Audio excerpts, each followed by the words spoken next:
ಕಳೆದ ಕೆಲವು ದಿನಗಳಿಂದ ಏನು ಯುದ್ಧ ನಡೀತಾ ಇದೆ. ಇದರ ಪರಿಣಾಮ ಅಂತಾರಾಷ್ಟ್ರೀಯ ಮಟ್ಟದಲ್ಲಿ ತೈಲ ಬೆಲೆ ಇವತ್ತು ಹೆಚ್ಚಾಗ್ತಾ ಇರುವಂಥದ್ದು. ಅಮೇರಿಕ, ಆಸ್ಟ್ರೇಲಿಯಾ, ಬೇರೆ ಬೇರೆ ದೇಶಗಳಲ್ಲಿ ಪೆಟ್ರೋಲ್ ಮತ್ತು ಡೀಸೆಲ್ ದರ 25% 30-35% ಜಾಸ್ತಿ ಆಗಿರುವಂಥದ್ದು. ಆದರೆ ನಮ್ಮ ದೇಶದಲ್ಲಿ ಪ್ರಧಾನಮಂತ್ರಿ ನರೇಂದ್ರ ಮೋದಿಜಿಯವರ ಒಂದು ನಿರ್ಧಾರದಿಂದ ಪೆಟ್ರೋಲ್ ಮೇಲೆ 10 ರೂಪಾಯಿ ಅಬಕಾರಿ ಸುಂಕವನ್ನು, ಎಕ್ಸೈಸ್ ಡ್ಯೂಟಿಯನ್ನು ಕಡಿಮೆ ಮಾಡಿರುವಂಥದ್ದು. ಡೀಸೆಲ್ ಮೇಲೂ ಕೂಡ 10 ರೂಪಾಯಿ ಎಕ್ಸೈಸ್ ಡ್ಯೂಟಿ ಕಡಿಮೆ ಮಾಡಿರುವಂಥದ್ದು. ಅಂದರೆ ಜನರ ಮೇಲೆ ಏನು ಹೊರೆ ಬೀಳಬೇಕಾಗಿತ್ತು ಅದನ್ನು ಕೇಂದ್ರ ಸರ್ಕಾರವೇ ಜವಾಬ್ದಾರಿಯನ್ನು ತೆಗೆದುಕೊಳ್ಳೋದ್ರ ಮುಖೇನ ನರೇಂದ್ರ ಮೋದಿಜಿಯವರು ಈ ದೇಶದ ಸಾಮಾನ್ಯ ಜನರ ಪರವಾಗಿ ಒಂದು ದೃಢ ನಿರ್ಧಾರವನ್ನು ತೆಗೆದುಕೊಂಡಿದ್ದಾರೆ. ಹಾಗಾಗಿ ಈ ಸಂದರ್ಭದಲ್ಲಿ ರಾಜ್ಯದ ಜನತೆಯ ಪರವಾಗಿ, ದೇಶದ ಜನತೆಯ ಪರವಾಗಿ ಹೆಮ್ಮೆಯ ಪ್ರಧಾನಮಂತ್ರಿ ನರೇಂದ್ರ ಮೋದಿಜಿಯವರಿಗೆ ಹಾಗೂ ಪೆಟ್ರೋಲಿಯಂ ಖಾತೆ ಸಚಿವರಿಗೂ ಕೂಡ ನಾನು ಈ ಸಂದರ್ಭದಲ್ಲಿ ಅಭಿನಂದನೆಯನ್ನು ಸಲ್ಲಿಸೋದಕ್ಕೆ ಇಚ್ಛಪಡ್ತೇನೆ. ನಮ್ಮ ರಾಜ್ಯದಲ್ಲಿ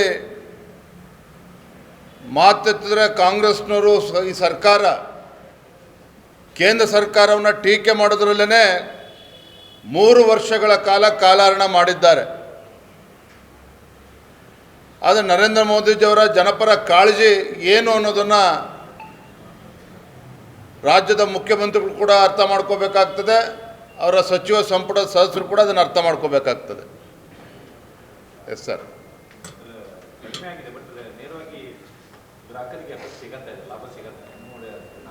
ಅದಕ್ಕೇನು ಹೇಳಿದೆ, ಬೇರೆ ಬೇರೆ ದೇಶಗಳಲ್ಲಿ ಅಮೇರಿಕ ಇರ್ಬೋದು, ಆಸ್ಟ್ರೇಲಿಯಾ ಇರ್ಬೋದು, 25%, 30%, 35% ಜನರ ಮೇಲೆ ಹೊರ ಬೀಳ್ತಾ ಇದೆ. ಆದರೆ ಕೇಂದ್ರ ಸರ್ಕಾರದ ನಿರ್ಧಾರದಿಂದ ಅಬಕಾರಿ ಸುಂಕ ಕಡಿಮೆ ಮಾಡಿರೋದ್ರಿಂದ ಬಹುಶಃ ಜಗತ್ತಿನ ಯಾವುದೇ ರಾಷ್ಟ್ರಗಳು ಈ ರೀತಿ ಕಡಿಮೆ ಮಾಡಿರೋದಕ್ಕೆ ಸಾಧ್ಯ ಇಲ್ಲ.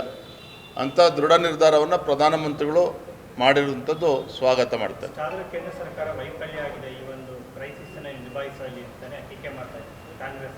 ಪಾಪ ಕಾಂಗ್ರೆಸ್ನವರು ತಮ್ಮ ವೈಫಲ್ಯಗಳನ್ನು ಮುಚ್ಚಿ ಹಾಕೊಳ್ತಕ್ಕಂಥ ಸಲುವಾಗಿ ಬೇರೆಯವ್ರ ಮೇಲೆ ಗೂಬೆ ಕೂರಿಸ್ತಕ್ಕಂಥ ಒಂದು ಚಾಳೆ ಮುಂಚಿನಿಂದ ಕೂಡ ಬಂದಿದೆ. ಯಾವತ್ತೂ ಕೂಡ ಕೇಂದ್ರ ಸರ್ಕಾರವನ್ನು ದೂರಿಕೊಂಡೇ ತಮ್ಮ 3 ವರ್ಷ ಅವಧಿಯನ್ನೇ ಇವತ್ತು ಮುಖ್ಯಮಂತ್ರಿಗಳು ಕೂಡ ಮುಗಿಸ್ತಾ ಇರುವಂಥದ್ದು. ಅದು ಬಿಟ್ಟರೆ ಏನು ಸಾಧನೆ ಮಾಡಿದ್ದಾರೆ ಇವತ್ತು? ಕಳೆದ 3 ವರ್ಷದ ಕಾಂಗ್ರೆಸ್ ಸರ್ಕಾರದ ಸಾಧನೆ ಏನು ಇವತ್ತು? ಜನ ಇದನ್ನು ಇವತ್ತು ಪ್ರಶ್ನೆ ಮಾಡ್ತಾ ಇದ್ದಾರೆ. Thank you. ಸರ್, ಈಗ ಟಿಕೆಟ್ ವಿಚಾರವಾಗಿ ಪ್ರಶ್ನೆ ಹಾಕಿದ್ರು ಸೆಷನ್ನಲ್ಲಿ. ಅದು ಇವಾಗ ಸಾರ್ವಜನಿಕ ವಲಯದಲ್ಲಿ ದೊಡ್ಡ ಮಟ್ಟದಲ್ಲಿ ವ್ಯಾಪಕ ಪಕ್ಷಾತೀತವಾಗಿ ಶಾಸಕರಿಗೆ ಟಿಕೆಟ್ ತಗೊಳ್ಳೋಕ್ಕೂ ಆಗಲ್ಲ ಅಂತಹ ಇದೆಯಾ? ನಾನು ನಿನ್ನೆ ಆಡಳಿತ ಪಕ್ಷದ ಶಾಸಕರು, ವಿರೋಧ ಪಕ್ಷದ ಶಾಸಕರ ಹೇಳಿಕೆಗಳನ್ನು ನಾನು ಗಮನಿಸಿದ್ದೇನೆ. ವೈಯಕ್ತಿಕವಾಗಿ ನಾನು ಅದನ್ನು ಒಪ್ಪೋದಿಲ್ಲ, ಅವರ ಹೇಳಿಕೆಗಳನ್ನು. ಇವತ್ತು ರಾಜಕಾರಣಿಗಳು ಅಂತೇಳಿದರೆ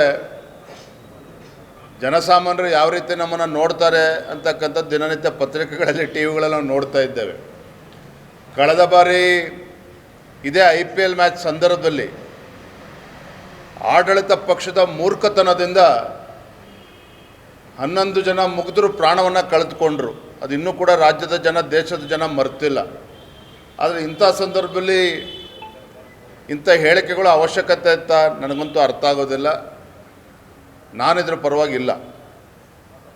ಒಬ್ಬ ಶಾಸಕರಾಗಿರ್ತಕ್ಕಂಥವ್ರು, ಜನಪ್ರತಿನಿಧಿ ಆಗಿರ್ತಕ್ಕಂಥವ್ರು, ಜನಸಾಮಾನ್ಯರಿಗಿಂತ ನಾವು ವಿಭಿನ್ನ ಆಗಿದ್ದೇವೆ, ನಾವು VIP ಅಂತಕ್ಕಂಥದ್ದು ಇದು ಖಂಡಿತ ಇದು ಒಳ್ಳೆಯ ಬೆಳವಣಿಗೆ ಅಲ್ಲ. ಇದಕ್ಕೆ ನನ್ನ ಬೆಂಬಲ ಇಲ್ಲ.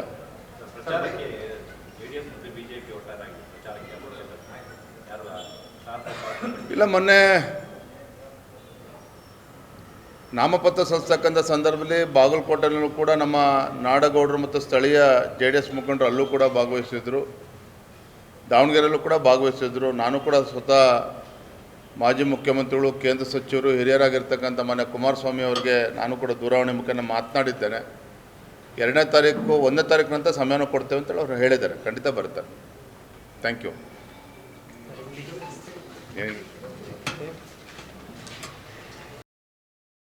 1ನೇ ತಾರೀಕು ನಂತರ ಸಮಯನೂ ಕೊಡ್ತೇವೆ ಅಂತೇಳಿ ಅವರು ಹೇಳಿದ್ದಾರೆ. ಖಂಡಿತ ಬರ್ತಾರೆ.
ತಮ್ಮ ಸ್ಥಾನಮಾನವನ್ನು ಕಳೆದುಕೊಳ್ತಾರೆ.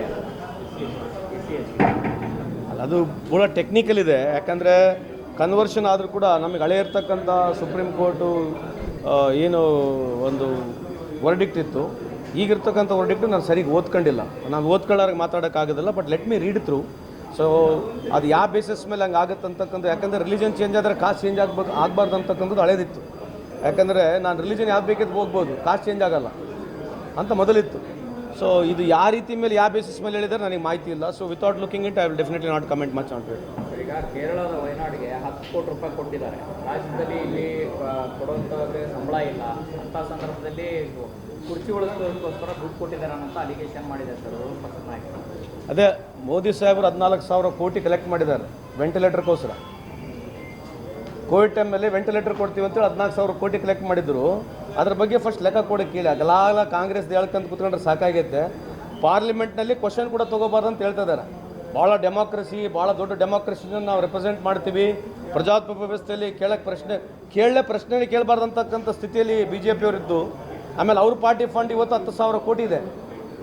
BJPಯ ಪಾರ್ಟಿ ಫಂಡ್ ಇವತ್ತು 10,000 ಕೋಟಿ ಇದೆ. ಇದ್ರ ಬಗ್ಗೆ ಸ್ವಲ್ಪ ಬೆಳಕು ಚೆಲ್ಲ ಕೇಳ್ರಿ, ಆಮೇಲೆ ಮುಂದೆ ಮಾತಾಡೋಣ. ಎಲೆಕ್ಟ್ರಾಲ್ ಬಾಂಡ್ನಾಗ ದುಡ್ಡು ತೊಗೊಂಡ್ರಲ್ಲ, ಆ ದುಡ್ಡು ಬಗ್ಗೆ ಸ್ವಲ್ಪ ಮಾಹಿತಿ ಹೇಳಿ. ನಾವು 10 ಕೋಟಿ ವಯನಾಡಿಗೆ ಕೊಟ್ಟಿರ್ತಕ್ಕಂಥದ್ದು ಅಕೌಂಟ್ನಲ್ಲಿದೆ. ಇವ್ರು ಎಲ್ಲಿಂದ ದುಡ್ಡು ಬಂದಿದೆ ಸ್ಪಷ್ಟೀಕರಣ ಕೊಡಬೇಕಲ್ಲ. 10,000 ಕೋಟಿ ಇವತ್ತು BJPಯ ಸುಮಾರು ಪಾರ್ಟಿ ಫಂಡಲ್ಲಿದೆ. ಸುಮಾರು 800 ಜಿಲ್ಲೆಗಳಲ್ಲಿ 7 ಸ್ಟಾರ್ ಆಫೀಸ್ಗಳು ಕಟ್ಟಿದ್ದಾರೆ BJP ಅವರು. ಆಮೇಲೆ ಯಾವುದು ಬೀಫ್ ಎಕ್ಸ್ಪೋರ್ಟ್ ಆಗುತ್ತೆ, ಬೀಫ್ ಎಕ್ಸ್ಪೋರ್ಟ್ಲಿಂದ ಚಂದ ಕಲೆಕ್ಟ್ ಮಾಡಿದ್ದಾರೆ. ಸೊ ಅದ್ರ ಬಗ್ಗೆ ಸ್ವಲ್ಪ ಬೆಳಕು ಚೆಲ್ಲಕ್ಕೆ ಅವರಿಗೆ ಹೇಳಿ, ಆಮೇಲೆ ಮುಂದೆ ಮಾತಾಡೋಣ ಬೇಕಿದ್ರೆ. ರಾಜ್ಯದ BJPದ ಒಂದು ಕಡೆಗೆ ಈಗ ರಾಜ್ಯದಲ್ಲೇ ಈ ರೀತಿ ಆರ್ಥಿಕವಾಗಿ ಸಮಸ್ಯೆಗಳಿರುವಂಥ ಹೊತ್ತಿನಲ್ಲಿ ಇಂಥ ಸಂದರ್ಭದಲ್ಲಿ ಕೊಡೋ ಅವಶ್ಯಕತೆ ಇಲ್ಲ ಅಲ್ಲ. 10 ಕೋಟಿ ಕೊಡಬಾರ್ದಂತೇನಿಲ್ಲಲ್ಲ. 10 ಕೋಟಿ ಕೊಡಬಾರ್ದಂತೇನಿದೆಯಾ? ಕೊಟ್ಟಿದ್ದಕ್ಕೆ ಇವ್ರು ಪಿನ್ ಪಾಯಿಂಟ್ ಹೇಳ್ತಾರೆ. ಇವ್ರ ಕತೆ ಹೇಳೋಣ. ಕೇಂದ್ರದಿಂದ ಗುಜರಾತಿಗೆ ಎಷ್ಟು ದುಡ್ಡು ಹೋಗಿದೆ ಅದ್ರ ಬಗ್ಗೆ ಚರ್ಚೆ ಮಾಡ್ತಾರಾ? ನೋಡಿ, ಇದನ್ನು ಒಂದು ಹಿಡ್ಕೊಂಡು ನೀವು ಪ್ರಶ್ನೆ ಕೇಳ್ತೀರಿ. ಅದೇ ರೀತಿ ಅವ್ರನ್ನೂ ಕೂಡ ನೀವು ಪ್ರಶ್ನೆ ಕೇಳಿ. ಕಳೆದ 10 ವರ್ಷದಿಂದ ಗುಜರಾತಿಗೆ ಎಷ್ಟು ದುಡ್ಡು ಹೋಗಿದೆ ಕೇಂದ್ರದಿಂದ, ಕರ್ನಾಟಕಕ್ಕೆ ಎಷ್ಟು ಬಂದಿದೆ ಒಂದ್ಸರಿ ಕೇಳಿ ನೋಡಿ. ಯಾಕೆ ಸರ್ ಅಲ್ಲಿ ಜಾಸ್ತಿ ಕೊಟ್ಟಿರಿ, ಇಲ್ಲಿ ಕಮ್ಮಿ ಕೊಟ್ಟಿರಿ ಅಂತ ಕೇಳ್ಬೋದಲ್ಲ ನೀವು. ರಿಲೀಫ್ ಫಂಡ್ಗಳು ಪ್ರತಿ ಸಂದರ್ಭದಲ್ಲಿ ಎಲ್ಲ ಸರ್ಕಾರಗಳು ಬಂದಾಗ ಕೊಟ್ಟಿದ್ದಾವೆ. ಅದನ್ನೇ ಪರ್ಟಿಕ್ಯುಲರ್ ಆಗಿ ಕೇಳಕ್ಕೆ ಕೊಟ್ಟ ತಕ್ಷಣ ಅಲ್ಲಿ ಕಾಂಗ್ರೆಸ್ ಗೌರ್ಮೆಂಟ್ ಐತೆ. ನಾನಿದ್ದೆ 2013 ಅಲ್ಲಿ ಇದಕ್ಕೆ ಅದು ಬದ್ರಿನಾಥ್ ಕೇದಾರ್ನಾಥ್ಗೆ ನಾವು ಕೊಡಲಿಲ್ಲ. ಅವಾಗ ಎಲ್ಲ ಸರ್ಕಾರಗಳು ಕೊಟ್ಟಿದ್ದಾವೆ. ಅದಕ್ಕನ್ನೇ ಹಿಡ್ಕೊಂಡು ಮಾತಾಡಿದ್ರೆ ಏನು ಅರ್ಥ ಇಲ್ಲ. ಅದಕ್ಕೆ ದಾವಣಗೆರೆಯಲ್ಲಿ ಅಲ್ಪಸಂಖ್ಯಾತರ ಮುಖಂಡರು ಯಾವುದೇ ಕಾರಣಕ್ಕೂ ಕೂಡ ನಾವು ಈ ಬಾರಿ ನಮ್ಗೆ ಟಿಕೆಟ್ ಕೊಟ್ಟಿಲ್ಲ, ಹಾಗಾಗಿ ನಾವು ಓಟ್ ಹಾಕಲ್ಲ, ನಾವು ಬಿಜೆಪಿ ಬೆಂಬಲಿಸ್ತೀವಿ ಅಂತ ಬಹಿರಂಗವಾಗಿ ಘೋಷಣೆ ಮಾಡ್ತಾರೆ. ಅಲ್ಲ, ಅದ್ರ ಬಗ್ಗೆ ಮಾಹಿತಿ ಇಲ್ಲ. ಆ ಥರದ್ದು ಡಿಫ್ರೆನ್ಸು ಇದ್ದರೂ ಕೂಡ ಅಲ್ಲಿರ್ತಕ್ಕಂಥ ಪಾರ್ಟಿ ಲೀಡರ್ಗಳು ನಮ್ಮ ಹೈಕಮಾಂಡ್ನವರೆಲ್ಲ ಸೇರಿಬಿಟ್ಟು ಒಕ್ಕಟ್ಟಾಗಂತೂ ಚುನಾವಣೆ ಮಾಡ್ತೀವಿ. ಎರಡೂ ಬೈ ಎಲೆಕ್ಷನ್ಗಳಲ್ಲಿ ಗೆಲ್ತೀವಿ ಅಂತ ಈ ಸಂದರ್ಭಕ್ಕೆ ಹೇಳಲಿಕ್ಕೆ ಬಯಸ್ತೇನೆ. ಹೋಗ್ಬೇಕು, ಖಂಡಿತವಾಗಿ ಹೋಗ್ತೀವಿ. Thank you. ನಿಮ್ಮದೇ ಸ್ಟೇಟ್ ಇದೆ, ಬೇರೆ ಸ್ಟೇಟ್ ಇದೆ. ನನಗೆ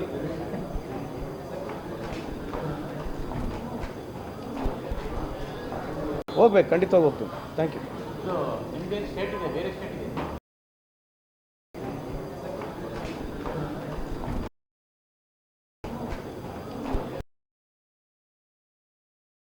ಸ್ಟೇಟ್ ಇದೆ, ಬೇರೆ ಸ್ಟೇಟ್ ಇದೆ.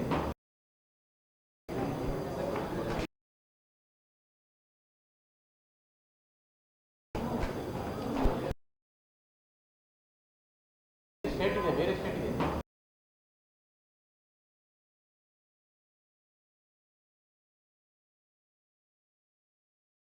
ಸ್ಟೇಟ್ ಇದೆ, ಬೇರೆ ಸ್ಟೇಟ್ ಇದೆ.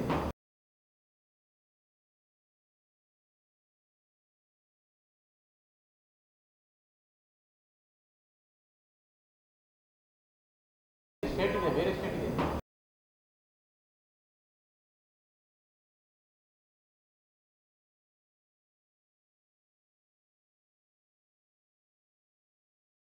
ಸ್ಟೇಟ್ ಇದೆ, ಬೇರೆ ಸ್ಟೇಟ್ ಇದೆ.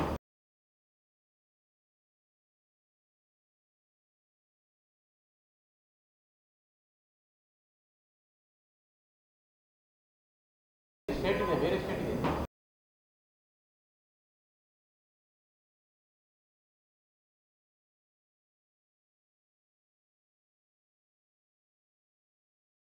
ಸ್ಟೇಟ್ ಇದೆ, ಬೇರೆ ಸ್ಟೇಟ್ ಇದೆ.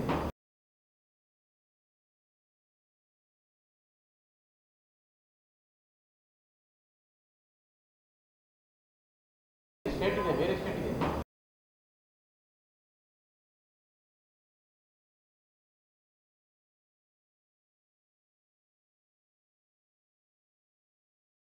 ಸ್ಟೇಟ್ ಇದೆ, ಬೇರೆ ಸ್ಟೇಟ್ ಇದೆ.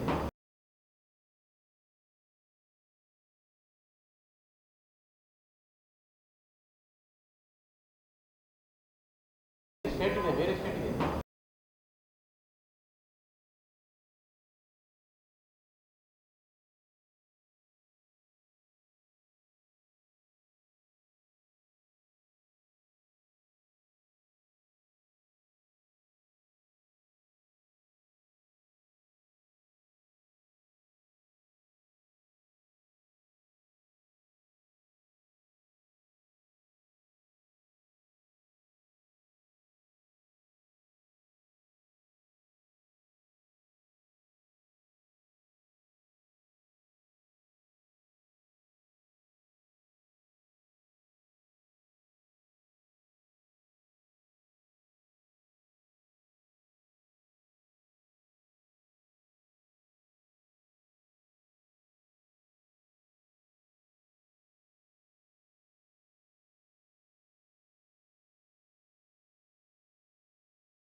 ಅಲ್ಲಿನ ಶಾಸಕರುಗಳಿಗೂ ಅದು ಬೇಕಾಗಿಲ್ಲ.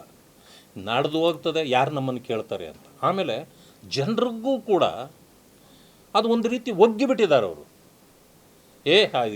ಏನೆಲ್ಲ ಇವರು ನಾವು ಎಷ್ಟು ಮಾಡಿದ್ರು ಇವರು ಇಷ್ಟೇ ಅನ್ನೋ ಒಂದು ಇದಕ್ಕೆ ಅವರು ಬಂದಿದ್ದಾರೆ. ಹೋರಾಟ ಮಾಡ್ತಾರೆ, ಎಲ್ಲ ಮಾಡ್ತಾರೆ, ಸುಮ್ಮನೆ ಆಗಿಬಿಡ್ತಾರೆ.